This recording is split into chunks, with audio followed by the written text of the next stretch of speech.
السلام علیکم ورحمۃ اللہ وبرکاتہ۔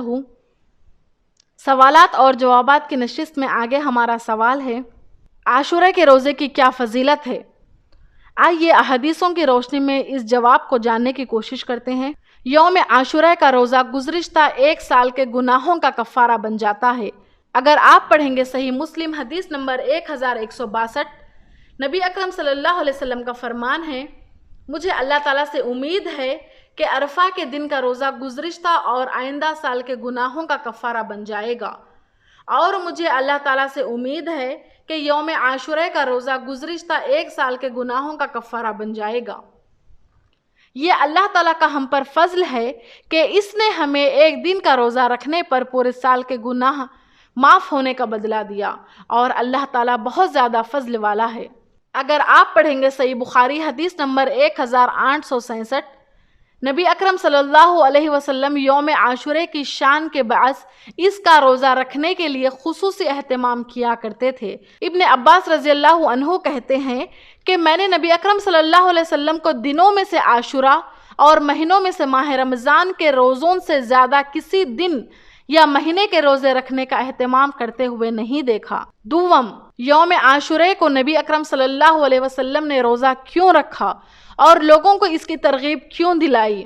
اگر آپ پڑھیں گے صحیح بخاری حدیث نمبر 1865، ابن عباس رضی اللہ عنہ کہتے ہیں کہ نبی اکرم صلی اللہ علیہ وسلم مدینہ منورہ تشریف لائے اور یہودیوں کو دیکھا کہ وہ عاشورہ کا روزہ رکھتے تھے، تو آپ صلی اللہ علیہ وسلم نے فرمایا، یہ روزہ کیوں رکھتے ہو؟ تو انہوں نے کہا، اس لیے کہ یہ خوشی کا دن ہے۔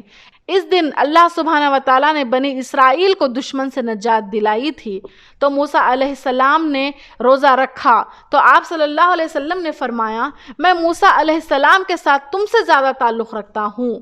تو آپ صلی اللہ علیہ وسلم نے خود بھی روزہ رکھا اور روزہ رکھنے کا حکم بھی دیا۔ حدیث میں مذکور یہ خوشی کا دن ہے، اس کی جگہ صحیح مسلم میں ہے، یہ عظیم دن ہے۔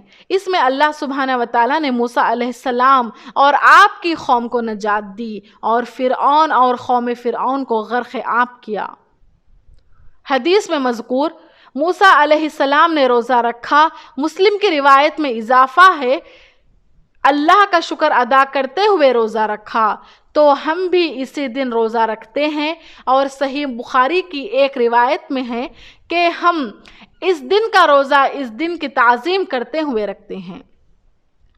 حدیث میں مذکور اور روزہ رکھنے کا حکم بھی دیا، جبکہ بخاری ہی کی ایک اور روایت میں ہے کہ آپ صلی اللہ علیہ وسلم نے اپنے صحابہ اکرام کو کہا کہ تمہارا موسیٰ علیہ السلام کے ساتھ ان سے زیادہ تعلق ہے، چنانچہ تم بھی روزہ رکھو۔ سوم، عاشورہ کے روزے سے صرف صغیرہ گناہ مٹتے ہیں، جبکہ کبیرہ گناہ کے لیے خصوصی توبہ کی ضرورت ہوگی۔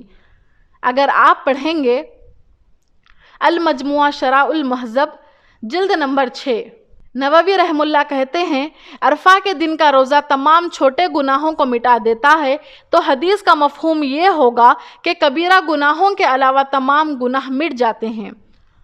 اس کے بعد نووی رحم اللہ کہتے ہیں، عرفہ کے دن کا روزہ 2 سال کے گناہوں کا کفارہ بن جاتا ہے، جبکہ عاشورہ کا روزہ 1 سال کے گناہوں کا کفارہ بنتا ہے۔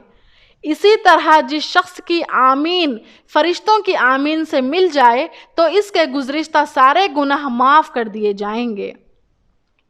مذکورہ تمام اعمال گناہوں کو مٹانے کی صلاحیت رکھتے ہیں، اور چنانچہ اگر کوئی صغیرہ گناہ موجود ہو تو وہ مٹ جائے گا، اور اگر صغیرہ یا کبیرہ کوئی بھی گناہ نہ ہو تو اس کے بدلے میں نیکیاں لکھ دی جائے گی اور درجات بلند کر دیے جائیں گے، اور اگر کوئی ایک یا متعدد کبیرہ گناہ ہو لیکن کوئی صغیرہ گناہ نہ پایا گیا تو ہمیں امید ہے کہ ان کبیرہ گناہوں میں کچھ تخفیف ہو جائے گی۔